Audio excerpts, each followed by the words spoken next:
Nellore town hall నందు సింహపురి సాంస్కృతి సమైక్య 29వ వార్షికోత్సవ సందర్భంగా వ్యవస్థాపకుడు రాన్సీ ఆధ్వర్యంలో ఘనంగా ఈ కార్యక్రమం నిర్వహించడం జరిగింది. దీనికి ముఖ్య అతిథులుగా regional executive director airport authority of India Guwahati airport Assam India CM Raj Kishore పాల్గొన్నారు. సింహపురి సాంస్కృతి సమైక్య వ్యవస్థాపకుడు రాన్సీ ఘనంగా ఎం రాజ్ కిషోర్ కి సన్మాన కార్యక్రమం ఏర్పాటు చేశారు. ఈ కార్యక్రమంలో పలువురు ముఖ్య అతిథులకు వాళ్లకు కూడా ఘనంగా సత్కరించడం జరిగింది. మరో ముఖ్య అతిథి బాపట్ల పార్లమెంటు సభ్యులు and panel speaker Shri Tenneti Krishna Prasad, సభాధ్యక్షులు శ్రీ ఎన్ డోలేంద్ర ప్రసాద్, హైటెక్ రమణారెడ్డి, మెట్టు రామచంద్ర ప్రసాద్, ఉప్పు భాస్కర్, రాఘవరెడ్డి, దుగ్గి మధు, శ్రీపూడి నరేంద్ర తదితరులు ఈ కార్యక్రమంలో పాల్గొనడం జరిగింది. వాళ్ళందరికీ ఘనంగా సన్మాన కార్యక్రమం చేపట్టి అనంతరం మీడియాతో మాట్లాడారు.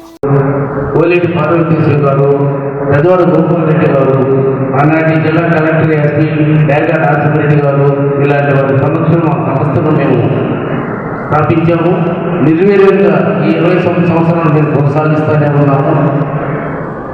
మేము సన్మానాలు అభినందన సభలు ఎందుకు అని చాలా మంది అనుకుంటారు, డబ్బులు ఇచ్చి చేయించుకునే వాళ్ళు కొంతమంది ఉంటారు, కానీ అలా కాదు. ఆయన మామూలు ఉగ్రమైనటువంటి పల్లెటూరులో జనించి ఈరోజు ఉన్న స్థాయి నుంచి ఉన్నతమైన స్థాయికి ఇలాంటి వాటిని మనం సన్మానించి అభినందన చేస్తే ఏ కొంతమందికైనా ప్రేరణ స్ఫూర్తి కలిగి వాళ్ళు కూడా అదే స్థాయిలో వస్తారని భావించి మేము ఇలాంటి కార్యక్రమాలు నిర్వహిస్తున్నాం. ఇంకా ఒక కృష్ణప్రసాద్ గారు ఎస్పీగా మనం నెల్లూరులో చేశారు. ఆయన బాపట్ల నియోజకవర్గం లోక్సభ తర్వాత ప్యానెల్ స్పీకర్గా ఉంటారు. ఆయన అన్యవారి కారణాల వల్ల రాలేకపోయారు. ఎందుకంటే పొలిటీషియన్ రాజకీయ నాయకులతో మేము కార్యక్రమాలు చేయట్లేదు. కళా అభిమానులు, కళాకారులు, అధికారులతో మేము చేసుకుంటాం కార్యక్రమాలు. వాళ్ళు చెప్తారు వస్తామని కానీ రావు. కానీ ప్రేక్షకులు మీరు మీ సమక్షంలో మాకు కార్యక్రమాలు జరుగుతాయి. ఈరోజు చూశారు అంతర్జాతీయ కళాకారుని శృతి సమన్వయం ఎంత అద్భుతమైన నృత్య ప్రదర్శించింది. అలాగే రాయిలు నా దగ్గర మ్యాజిక్ నేర్చుకున్నాను, నా శిష్యులు ఇవాళ అద్భుతంగా చేశాడు. ఎంతో ఆనందంగా ఉన్నాను. ఇలా చేస్తూ ఉన్నాము. మేము నిర్వీర్యంగా ఎన్నో బాలసుబ్రహ్మణ్యం గారి వర్ధంతి కూడా మేము 40 మంది కళాకారులు, సినీ నేపథ్య గాయకులు, పాడుతూ తీగాలు పాడినటువంటి వాళ్ళు కూడా తీసుకొచ్చి వాళ్ళ అస్థిలు ప్రోగ్రాం పెట్టి చేసాము. ఈసారి కూడా ఆయన వర్ధంతి సందర్భంగా ఘనంగా మేము ఏర్పాట్లు చేయబోతున్నాము. నాకు కళలకి కళాకారులకి ఎవరైతే సహాయ సహకారాలు అందిస్తారో వాళ్ళ నిజంగా ధన్యులని నేను భావిస్తున్నాను. సేవ రాజకీయంగా చేస్తారు, ఉద్యోగరీత్యా చేస్తారో నేను లభ్యుంది. కానీ కళలు కళాకారులు సేవ చేసేది కేవలం వాళ్ళ ఆనందం కోసం 10 మందికి ఆనందింపజేసి వాళ్ళకి సంతోషంగా ఉంచే దానికోసం ప్రయత్నం చేస్తుంటారు. అలాంటి కళకు ప్రోత్సహించే 10 మంది మిత్రులు ఉన్నారు. రమణారెడ్డి గారు, గండి రమణారెడ్డి, హైటెక్ ఫార్మసీ సెక్రటరీ, ఇంకా కొంతమంది ఉన్నారు. వాళ్ళంతా కూడా నిజంగా రాజకీయ నాయకులు అంటే గొప్ప వాళ్ళు. రేపు సెప్టెంబర్ 24న బాలసుబ్రహ్మణ్యం వర్ధంతి మాట్లాడారు. మీరు విన్నారు, నేను విన్నాను. కానీ జీవితంలో ఎదుగుదల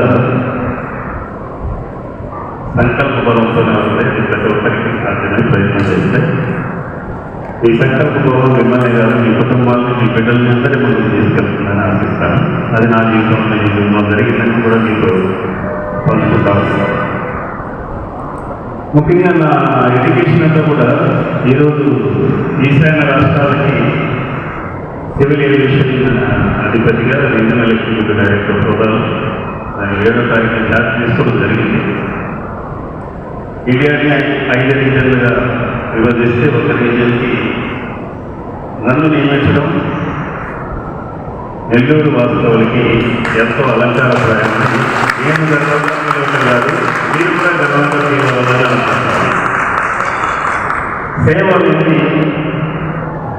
మన జిల్లా కావచ్చు, రాష్ట్రం కావచ్చు, భారతదేశం కావచ్చు, భారతదేశ పౌరులుగా మన బాధ్యత ప్రతి నిమిషం దేశాభివృద్ధి కోసం కృషి చేయడం. ఆ అవకాశం నాకు వచ్చినందుకు సంతోషిస్తూ, అవకాశం నాకు నెల్లవేడిగా రావడం అనేది మన సింహపురికి గర్వకారణం. అయితే సింహపురి సంస్కృతి సమైక్య అనే సంస్థని ప్రారంభించినటువంటి సమ్మోహన్ సమ్రాట్ రామ్జీ గారు ఈరోజు ఎంతో కష్టపడి ఎన్నో ఒడిదుడుకులు చేసి ఈరోజు ఈ కార్యక్రమాన్ని నడిపిస్తూ మీ అందరి మందికి మమ్మల్ని అందరినీ తీసుకొచ్చినటువంటి విధానానికి నిజంగా ఆయన నేను ఘనంగా అప్రిషియేట్ చేస్తా ఉన్నాను.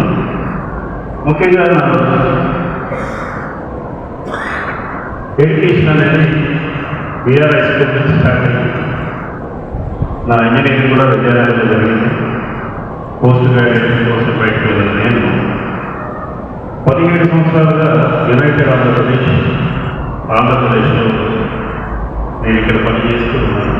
ఎయిర్పోర్ట్ డైరెక్టర్గా దేశ చరిత్రలో మన ఆంధ్రప్రదేశ్లో ఉన్నటువంటి 4 ఎయిర్పోర్ట్ డైరెక్టర్ 4 ఎయిర్పోర్ట్లు విజయవాడ, రాజమండ్రి, తిరుపతి, విశాఖపట్నంలో పనిచేయడం అది నాకు వచ్చిన అవకాశంగా మన రాష్ట్రానికి విడిపోయిన తర్వాత 2014 నుంచి గత 10 సంవత్సరాలుగా ఈ 3 international airports Rajahmundry airport develop చేయడంలో నాకు వచ్చినటువంటి అవకాశం చేసిన విధానం ఈరోజు యువతకి ఒక ఉపాధి కల్పన, అది డైరెక్ట్గా కావచ్చు, ఇండైరెక్ట్గా కావచ్చు.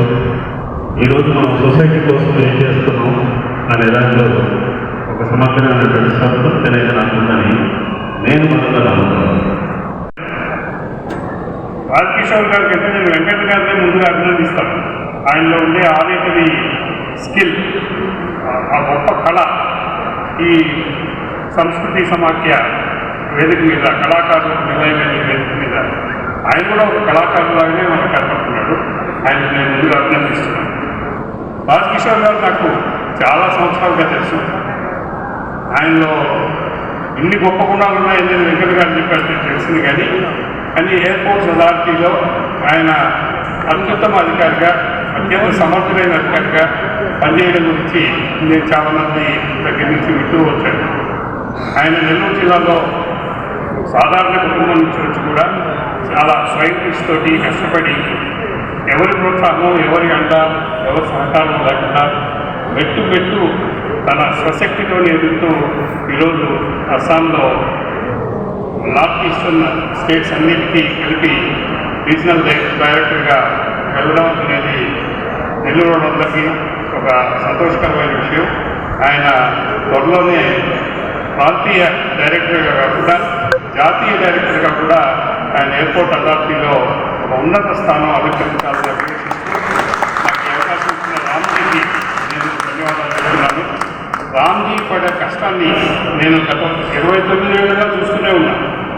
మెజిషియన్గా, సమ్మోహన సామ్రాట్గా ఆయన కార్యక్రమాలు నేను చాలా పాతకాలంలో చూశాను. అప్పటి నుంచి ఇప్పటి వరకు తన ప్రోగ్రామ్స్ కంటే కూడా కళాకారులని సన్మానించడం, కళాకారులని ప్రోత్సహించడంలో చాలా కష్టపడి పనిచేస్తుంటాడు రామ్జీ. అదే జీవితంగా గడుపుతుంటాడు. ఇంకా వేరే వ్యాపకం లేదు, వేరే ఆలోచన లేదు. ఎప్పుడు ఏ ప్రోగ్రాం చేద్దామా, ఆ ప్రోగ్రాంకి ఎవరిని పిలుద్దాం, ఆ ప్రోగ్రాంలో ఎవరిని సత్కరిస్తాం, ఇదే ఆలోచనతో గడపడం, జీవితం మొత్తం దాంతోనే గడిపేయడం రామ్జీలో ఉండే ఒక విశిష్టమైన, విలక్షణమైన లక్షణం. దానివల్ల ఆయన నష్టపోయాడా లాభపోయాడా అనేది పక్కన పెడితే రామ్జీ లాంటి కళా హృదయం ఉన్నవాళ్ళు, కళ మీద ఉండే అంత ప్రేమ, అంత అభిమానం, అంత అనురాగం, అంత ఆప్యాయత, అంత మమత ఉండేవాళ్ళు అందరూ ప్రోత్సహించాల్సిన అవసరం ఉంది. రామ్జీ గారిని మరొకసారి అభినందిస్తూ రాజకిషోర్ గారి ఉన్నతిని ఆకాంక్షిస్తూ సెలవు తీసుకుంటున్నాను. జై హింద్. ఈ వీడియో కనుక మీకు నచ్చినట్లయితే లైక్ చేసి షేర్ చేయండి. మరిన్ని లేటెస్ట్ అప్డేట్స్ కోసం మా ఛానల్ ని సబ్స్క్రైబ్ చేయండి.